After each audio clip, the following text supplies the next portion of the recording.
అందరికీ నమస్కారం. కథ వింటారా ఛానల్‌కు స్వాగతం. ఈరోజు నేను చదవబోయే కథ 'నల్లజర్ల రోడ్డు'. రచించింది దేవరకొండ బాలగంగాధర్ తిలక్. ఈ పేరు వినగానే చాలామందికి గుర్తొచ్చేది 'అమృతం కురిసిన రాత్రి' అనే పుస్తకం. తెలుగులో బాగా ప్రాచుర్యం పొందిన కవితా సంపుటి ఇది.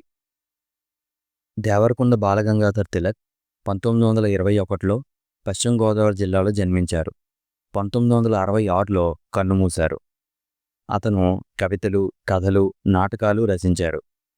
'అమృతం కురిసిన రాత్రి' అనే పేరుతో ప్రచురితమైన తిలక్ కవితా సంపుటికి 1971లో కేంద్ర సాహిత్య అకాడమీ అవార్డు లభించింది. అతని రచనల్లో బాగా ప్రాచుర్యం పొందిన కథల్లో ఒకటి ఈరోజు మీకోసం. 'నల్లజర్ల రోడ్డు'. నల్లజర్ల అడవి మీద చంద్రుడు భయంకరంగా ఉదయించాడు. అవధాని గారు ఇలాగనేటప్పటికీ మేమందరం పక్కున నవ్వాం. కొవ్వొత్తి దీపపు వెలుతురులో ఆయన గడ్డంలోని తెల్ల వెంట్రుకలు వెండి దారాల్లా మెరిశాయి. చంద్రుడు, వెన్నెల ఎప్పుడూ మనోల్లాసంగా, హాయిగా ఉంటాయని మీ అభిప్రాయం. కానీ ఒక్కొక్క పరిస్థితిలో ఎంత భయపెడతాయో మీకు తెలియదు అన్నారు మళ్ళీ. చెప్పండి, మీరేదో కథ చెబుతారని తెలుస్తూనే ఉంది. వినటానికి సిద్ధంగా ఉన్నాం అన్నాను నేను. ఈ రాత్రికింకా లైట్లు రావు, ఎక్కడో తీగ తెగిపోయి ఉంటుంది అన్నాడు నారాయణ. తోట అంతా చీకటైపోయింది అన్నాడు నెర్వస్గా ఆచారి. అస్థిమితంగా చేతివేళ్లతో బల్లమీద ఆదితాళం వేస్తున్నాడు. ఇంకా కొవ్వొత్తులున్నాయా అండి అని అడిగాడు. అవధాని గారు తల ఊపారు, ఉన్నాయన్నట్టు. ఈ తోటలో మీ బంగళా, మీరు చేసిన విందు మరిచిపోలేం అన్నాడు నారాయణ. ఊరికి ఇంత దూరంగా ఈ తోట ఉండడమే అంత బాగా లేదు అన్నాడు ఆచారి. చెప్పండి కదా అన్నాను నేను. కథ నిరసనగా చూశారు అవధాని గారు. అదే మీ చిన్నప్పుడు జరిగిన సంఘటన అని సర్దుకున్నాను. అవధాని గారు కవి కాదు, కథకుడు కాదు, జీవితాన్ని నిండుగా సూటిగా జీవించిన మనిషి. హృదయము, చమత్కారము, ఆలోచన ఉన్నవాడు. వీటికి తోడు విచిత్రంగా, విరుద్ధంగా బాగా డబ్బున్నవాడు.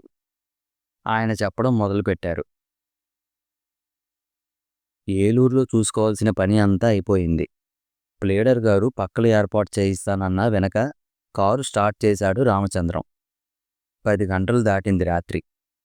నాగభూషణం మామయ్య, నేను వెనకాల సీట్లో కూర్చున్నాం.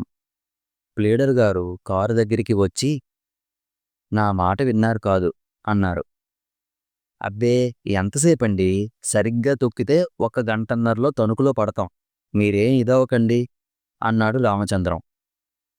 అమ్మమ్మ, ఎంత మాట! కలెక్టర్ గారింట్లో శుభకార్యమంటే వేరే చెప్పాలా అన్నారు ప్లేడర్ గారు యావత్ విషయాన్ని గ్రహించిన వారై. కారు సాగింది. అప్పటికి నాకు 18 ఏళ్ళు. అప్పటికి మీరెవరూ పుట్టుండ్రు అన్నారు అవధాని గారు మా అందరికేసి చూసి. అటువంటి ప్రమాదం సంభవించే సూచనలు కూడా వాతావరణంలో ఉండి ఉండవండి అన్నాడు నారాయణ. తోటలో గలగల చప్పుడయింది. ఆచారి ఉలిక్కిపడి, దొంగలేమో అన్నాడు. పక్షులు చెట్లలో కదులుతున్నాయి అంతే అన్నారు అవధాని గారు. కథలోకి రండి అన్నాను నేను. అంటే కోపంగా చూశారు అవధాని గారు. అదేనండి, మీ చిన్నప్పటి. అవధాని గారు చిన్నగా నవ్వి గడ్డం చేత్తో ఒక్కసారి సవరించుకున్నారు. కొంచెం ముందుకు వంగి ఇలా చెప్పసాగారు. 6 మైళ్ళు వచ్చేటప్పటికి కారు ఆగిపోయింది. రామచంద్రం దిగి బోనెట్ చూశాడు. వెధవ కారులో ఉంది, నడిచి వెనక్కిపోదాం పద, ఎందుకైనా మంచిది అన్నాడు నాగభూషణం మామయ్య. అర్జునుడు గాంధీవాన్ని తిట్టినా సహిస్తాడేమో గాని ఈ కారుని తిడితే మాత్రం నేను ఊరుకోను. అసలు ఇంజిన్ లాంటిది ఇండియాలో ఉండదు అన్నాడు రామచంద్రం. అందుకే 6 మైళ్ళకే ఆగిపోయింది మామయ్య విసుగ్గా అన్నాడు. డొక్కు కార్లు కొనకురా అంటే విన్నావు, సెకండ్ హ్యాండ్ కొనాల్సిన కర్మ నీకేం వచ్చింది? మన మాట ఎలాగున్నా వీడిని కూడా మనతో తీసుకువచ్చాం. వీడు కర్మ. 8 గంటలకి పడుకోకపోతే మా అక్కయ్య 8 మంది డాక్టర్లని ఒకేసారి పిలిచి చూపెడుతుంది అన్నాడు నన్ను ఉద్దేశించి. ఏం భయం లేదు మామయ్య, రాత్రిళ్ళు కార్లలో ప్రయాణం చేయడం నాకు సరదా అన్నాను నేను. రామచంద్రం మా ఊళ్ళో పెద్ద టెన్నిస్ ఛాంపియన్. పొడుగ్గా, బలంగా, హుషారుగా ఉంటాడు. మా ఊరి క్లబ్కి సహాయ కార్యదర్శి, సేవా సదనానికి గౌరవాధ్యక్షుడు. ఆ సదనం ఏమిటో ఏం చేసేదో ఇప్పటికీ నాకు తెలియదు. ఇటువంటి సంస్థల ప్రత్యేకత ఇదే కాబోలు. రామచంద్రానికి కాలవ ఒడ్డున పెద్ద మేడ ఉంది. మేడలో అతనికొక భార్య, కుమారరత్నము కూడా ఉన్నారు. అతను భార్యను ఎక్కువ ప్రేమిస్తాడో, భార్యపై ఆమె తండ్రి రాసి ఇచ్చిన 34 ఎకరాలని ఎక్కువ ప్రేమిస్తాడో తెలియక, తేలక జిజ్ఞాసులు చాలామంది బాధపడేవారు పాపం.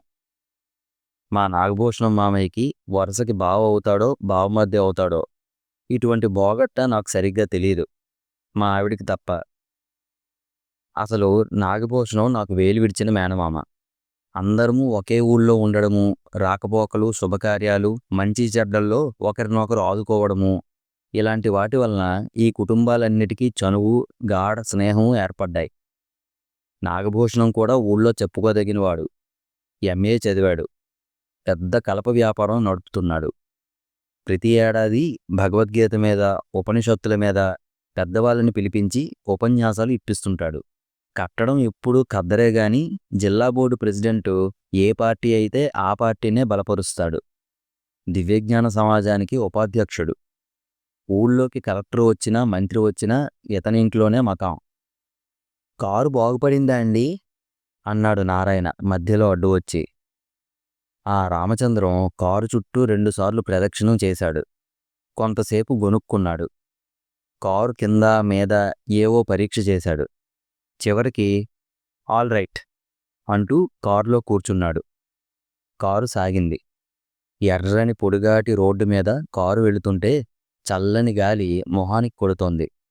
ఇటూ అటూ పంట చేలు.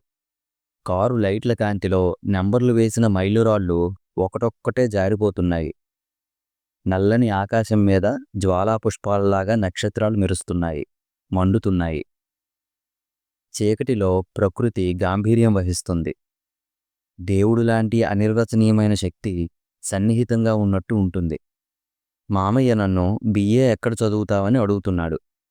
మద్రాసులో అని చెప్పాను. లజ్ కార్నర్కి దగ్గరలో అతనికో థియోసఫిస్ట్ మిత్రుడున్నట్ట. అతని దగ్గర ఉండి చదువుకోమని, హాస్టల్స్లో ఉంటే పాడైపోతానని చెప్తున్నాడు. రామచంద్రం మధ్య మధ్య రాజమండ్రి శంకరం టెన్నిస్ ఆటలో ఉండే లోపాన్ని గురించి చెప్తున్నాడు. మిక్స్డ్ డబుల్స్ ఆడుతుందట. ఆవిడెవరు? మామయ్య అడిగాడు. మిస్ శర్మిష్ఠ. బాగుంటుందా? ఆవిడ ఆట రెండూను అంటూ మామయ్య నవ్వాడు. దోబిచెర్ల వస్తున్నాం అన్నాడు రామచంద్రం. అక్కడక్కడ 2-3 పాకలు, గుడిసెలు చీకట్లో ముడుచుకుపోయి ఉన్నాయి. ఒక బండి దగ్గర 2 మనుష్యులు తలకు పాగాలు చుట్టుకొని, జమిలి దుప్పట్లు కప్పుకొని చుట్టలు కాల్చుకుంటూ కూర్చున్నారు. ఊరు ఎక్కడో లోపలికి ఉంది. ఎప్పటిలాగా అప్పటి పల్లెటూళ్ళలోకి నాగరికత ప్రవేశించలేదు. ఈ 25 ఏళ్లలో ఎంత అద్భుతమైన మార్పు వచ్చిందో మీకు తెలియదు. మీకు ఆ రోజులు తెలియవు. విద్యుచ్ఛక్తి అంటే గ్రామీణులకు ఏమిటో తెలియదు. ఏలూరు నుంచి తణుకు వెళ్లే రోడ్డుని గ్రాండ్ ట్రంక్ రోడ్ అంటారు. రాత్రి 8 దాటాక ఈ రోడ్డు సంరక్షితం కాదు. నిర్జనంగా, చీకట్లో నిశ్శబ్దంగా నిద్రపోతుండేది. ఇప్పుడు చూడండి, నిమిషానికి ఒక లారీ వస్తూ వెళుతూ ఉంటుంది.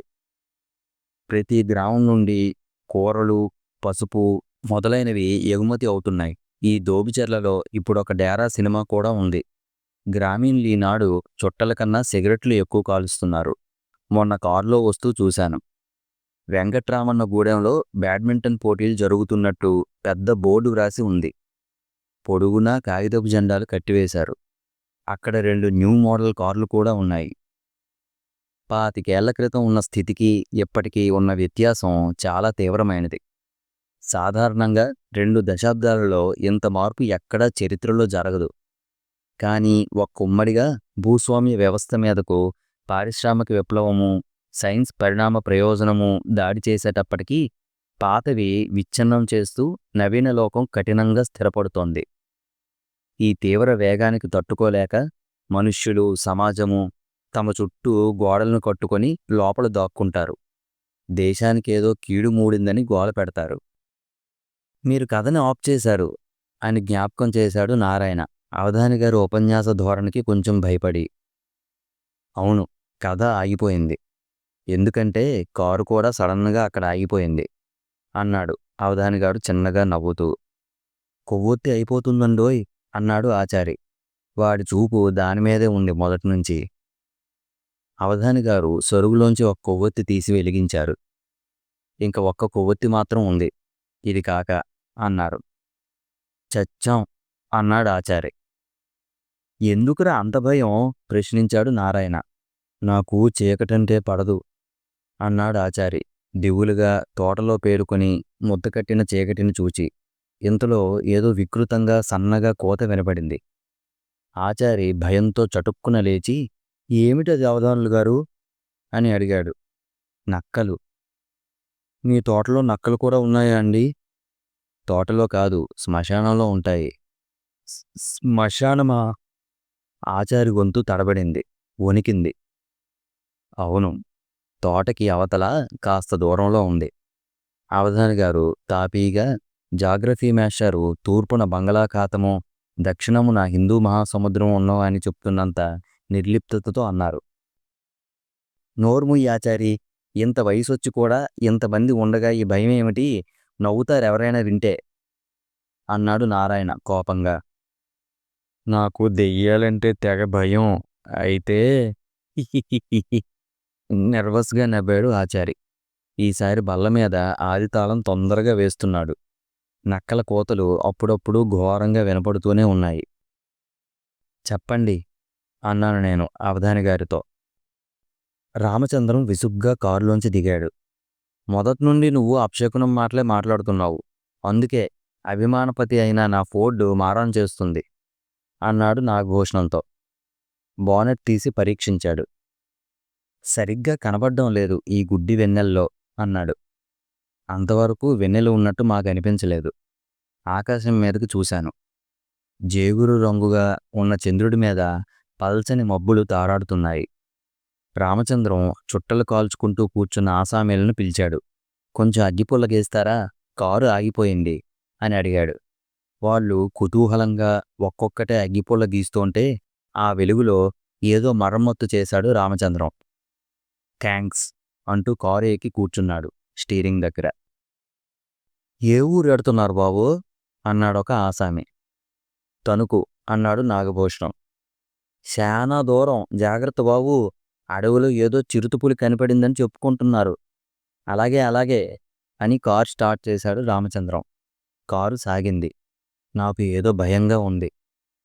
అదేరా నల్లజర్లాడివి, ఉదయం వస్తుంటే నీకు చూపించలేదు అన్నాడు మామయ్య. అవును, గూడెం దాటాక మైళ్ళ కొద్దీ రోడ్డుకి రెండు వైపులా అడవి పరుచుకొని ఉంది. వందల కొలది కొండముచ్చులు రోడ్డుకు అడ్డంగా సభలు తీర్చి మా కారు సమీపించగానే కిచకిచలు చేస్తూ పరిగెత్తేవి. పగటివేళ సూర్యరశ్మిలో ఆ ఆకుపచ్చని అరణ్యం ఎంతో మనోహరంగా ఉంది. నోరులేని, తెలివిలేని వృక్షకోటి మౌన సౌహార్దంతో హాయిగా, గుబురుగా, స్వేచ్ఛగా ఉన్నట్టుంది. అయితే చిరుతపులి ఉందంటావా మావయ్య అన్నాను నేను. చిరుతపులి లేదు, గిరి లేదు. ఈ పల్లెటూరు వాళ్ళు ఊరికి ఇలాగ పుకార్లు వేస్తుంటారు. అబ్బాయి, ఇది ఇంగ్లీష్ వాడి రాజ్యంరా, వాడి తుపాకీ ముందు సింహాలు, పులులు నిలుస్తాయట్రా అంటూ రామచంద్రం ఏదో చెప్తున్నాడు. కానీ కారు ఇంజిన్లోంచి ఏదో పెద్ద స్వరం బయలుదేరి గొంతును వినబడకుండా చేసింది. ఇదేం జబ్బురా వెధవ కారుకి, మళ్ళీ ఆగిపోతుందేమో అన్నాడు నాగభూషణం భయంగా. ఇది మీ కాలంలో లాగే రెండెడ్ల బండి కాదురా భూషణం. ఫోర్డు ఇంజిను ఇలాగ చప్పుడైతే ఇంజిన్ మంచి బలంతో ఉందన్నమాట అంటూ రామచంద్రం యాక్సిలరేటర్ మీద కాలు నొక్కాడు. కారు రయ్యమని చీకట్లో దూసుకుపోతోంది. నాకు ఏదో సరదాగా థ్రిల్లింగ్గా ఉంది. ఆ చిరుతపులి గొడవ మాత్రం మధ్య మధ్య భయపెడుతోంది తప్ప. చూసావా, ఒక్క పెట్ట కూడా మైళ్ళ కొద్దీ వెళ్ళినా కనపడదు. ఈ చెట్ల చాటున దొంగలు గుంపులుగా దాక్కుని పల్లెటూరు ప్రయాణికుల్ని దోచుకునేవారు ఇదివరలో అన్నాడు మామయ్య. గత చరిత్ర నా కళ్ళ ముందు లీలగా ఆడింది. ఇలాగ రోడ్లు అవి ఉండేవి కావు. అక్కడక్కడ ఓ పల్లెటూరు ఉండేది. ఏ కాకతీయులో, చాళుక్యులో పరిపాలిస్తూ ఉండేవారు. అప్పుడు దేశంలో వీరులు, వీరవనితలు, బందిపోటు దొంగలు, మట్టి రోడ్లు, పులులు, ఎలుగుబంట్లు, స్థిరమైన నమ్మకాలు, సాంప్రదాయాలు అన్నీ ఉండేవి. ఇప్పుడు రోడ్లు, టెలిగ్రాఫ్ తీగలు, పోలీసులు అన్నీ వచ్చి దొంగల్ని, క్రూరమృగాల్ని నాశనం చేశాయి. వాటితో పాటు వీరవరులు, స్వధర్మ నిరతులు కూడా మాయమైపోయారు. అడవి వచ్చేసింది. ఇది దాటితే ఇంక 15 మైళ్ళలో తణుకు అన్నాడు రామచంద్రం. నాగభూషణం జవాబివ్వలేదు. వెనక్కి జార్లబడి నిద్రపోతున్నాడు. నువ్వు నిద్రపోతున్నావా ఏమిట్రా అన్నాడు రామచంద్రం నన్ను ఉద్దేశించి. లేదు అన్నాను నేను దట్టంగా అలుముకుపోయిన అడవిని చూస్తూ. అడవి మధ్య నుండి రోడ్డు ఒక రాక్షస సీమంతంలాగా ఉంది. అడవిలో అంతా కటిక చీకటిగా ఉన్నట్టుంది. ఇంజిన్లో ఏదో టప్మని పేలినట్టయింది. నాగభూషణం ఉలిక్కిపడ్డాడు. కారు ఒక గంతు వేసి ఆగిపోయింది. ఏమైంది అన్నాడు నాగభూషణం. రామచంద్రం మాట్లాడకుండా దిగి ఇంజిన్ని పరీక్ష చేశాడు. సరిగా కనపడ్డం లేదు అంటూనే పరీక్ష చేస్తున్నాడు.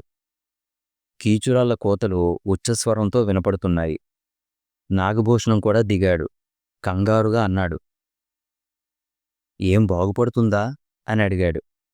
రామచంద్రం మాట్లాడకుండా వెనక్ సీటు కింద నుంచి కొంత సామాగ్రి తీసుకొని పనిలో పడ్డాడు.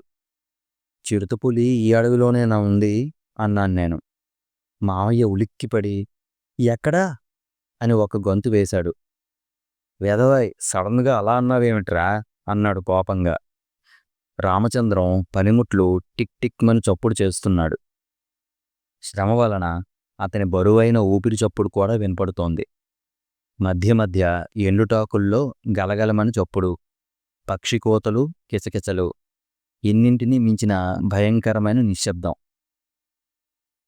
తెల్లవారితే కలెక్టర్ గారింట్లో పెళ్ళి. స్వాగతం చెప్పుకున్నాడు మావయ్య. నువ్వేం చదివిస్తున్నావు అన్నాడు రామచంద్రం.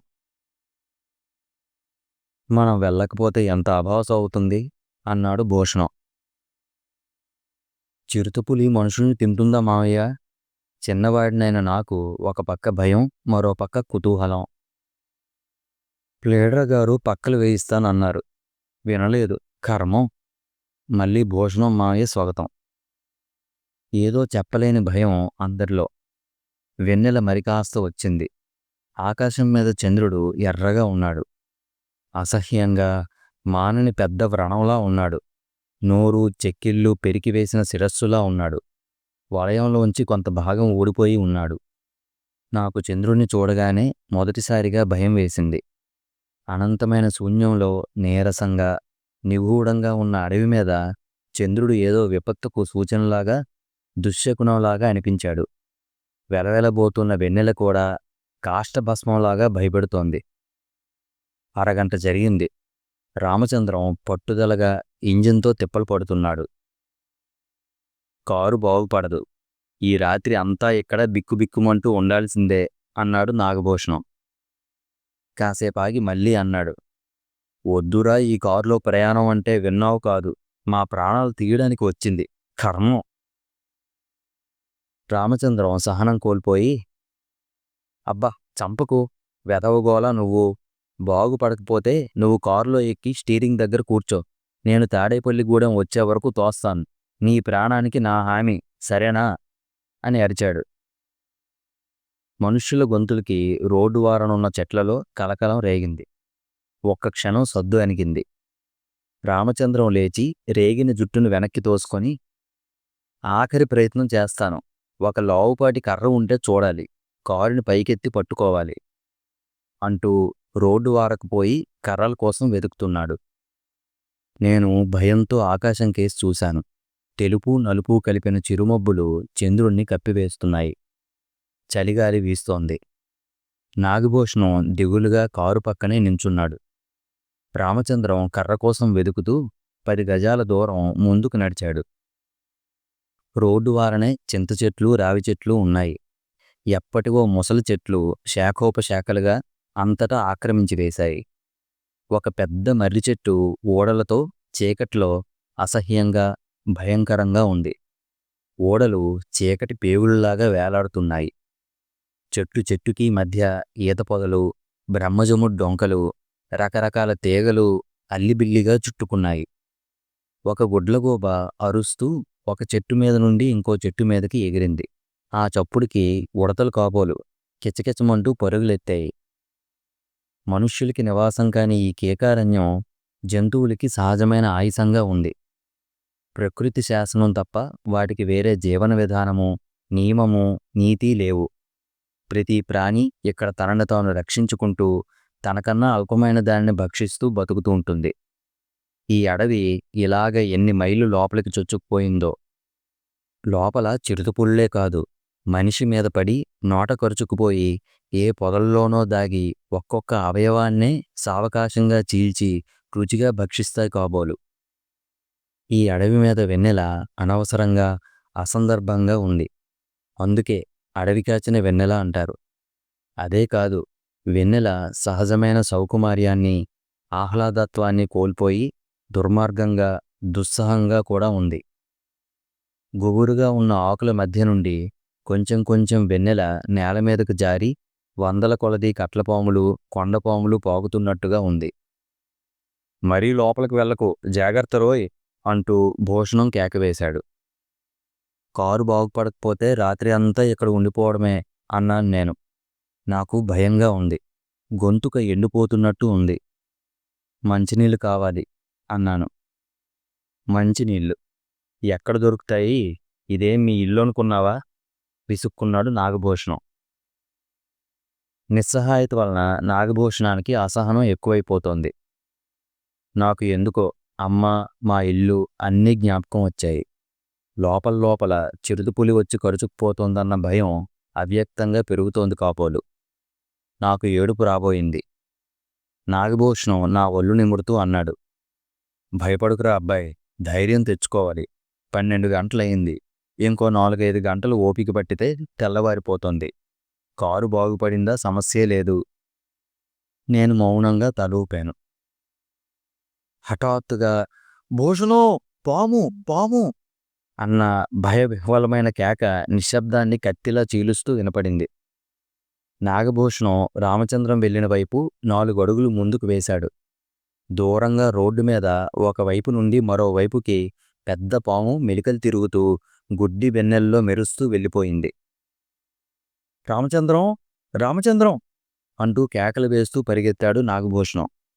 రామచంద్రం అక్కడ పొదల దగ్గరే కూలబడ్డాడు. నా ప్రాణాలు బిగుసుకుపోయాయి. నెత్తురు జిలజిలమంది. 2 చేతులతోనూ పొదివి పట్టుకొని తన మీద ఆనుకున్న రామచంద్రాన్ని తీసుకువస్తున్నాడు భూషణం. రామచంద్రం వణికిపోతున్నాడు. తలుపు తీయి అన్నాడు భూషణం. కారు తలుపు తీశాను. పడుకో రామచంద్రం, ఇలాగ పడుకో అంటూ మెల్లగా రామచంద్రాన్ని వెనక్ సీట్లో పడుకోబెట్టాడు. పై మీద కండువా తీసి కాలి మీద గట్టిగా బిగించి కట్టాడు. భయపడకు, భయపడకు అని హెచ్చరిస్తున్నాడు భూషణం. గొంతులో ప్రాణం లేదు, ఎండిపోయి చచ్చిపోయి ఉంది. రామచంద్రం కళ్ళలో విపరీతమైన భయం సుళ్ళు తిరిగింది. వెర్రిగా పరవళ్ళు తొక్కింది. చావు కన్నా దాన్ని గురించిన భయం భరింపలేనిది. మనిషి యొక్క ప్రాణం స్వరక్షణార్థం వెర్రిగా అరుస్తూ నరాల్లో, కళ్ళల్లో, గుండెల్లో పరుగులెత్తుతుంది. ఆ ప్రాణం యొక్క ప్రథమ వివేకం నేను అన్న అహమిక.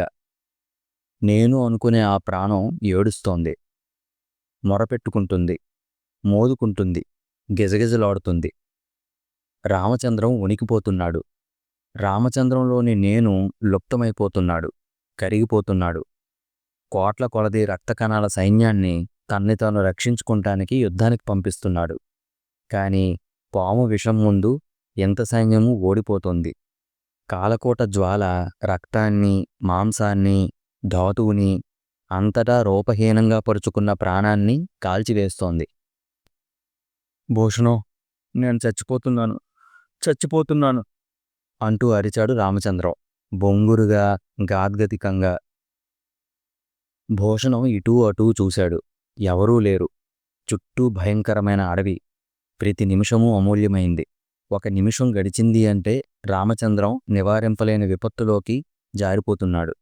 భూషణం కర్తవ్యత విమూఢుడైపోయాడు. ఏమీ చెయ్యలేని, ఏమి చెయ్యాలో తెలియని తన అవివేకం, తన అశక్తతలో తనే బంధింపబడి కొట్టుకుంటూ నీరసంగా ఏం భయం లేదు, భయం లేదు అంటూ గుండెలు రాస్తున్నాడు. నా భార్య, నా పిల్లలు, రక్షించు భూషణం, రక్షించు. రామచంద్రం దీనంగా ఏడుస్తున్నాడు. నాకు కాళ్ళు చేతులు ఆడడం లేదు. ఇంత భయంకరమైన అనుభవం నన్ను సందుల్లో కూడా సల్లించి వేసింది. బావురుమని ఏడవాలని, అక్కడి నుంచి పారిపోవాలని ఉంది. కానీ ఎక్కడికి పోను, ఎలా పోను ఆ అడవిలో? గుండె బరువెక్కిపోతుంది భూషణం. రామచంద్రం గొంతు క్షీణిస్తోంది. అతని నుదుటి మీద చెమట బిందువులు. అంత చలిగాలిలో కూడా. ఆపద్బాంధవ, జగద్రక్షక, నా రామచంద్రాన్ని రక్షించు. తడబడుతూ భూషణం 2 చేతులు పైకెత్తి జోడించాడు. రామచంద్రం వగరుస్తున్నాడు.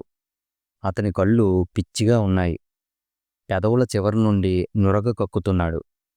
అది చూసిన నాగభూషణం బాబోయ్ అని వెర్రి కేక పెట్టాడు. నిలువునా వణికిపోతున్నాడు. వీడి శవాన్ని ఇంటికి తీసుకువెళ్ళి చెల్లెలికి ఎలా చూపించనురా అంటున్నాడు. రామచంద్రం కళ్ళు తెరిచి నా పెళ్ళాం అని అస్పష్టంగా అని నిస్పృహలోకి జారిపోయాడు.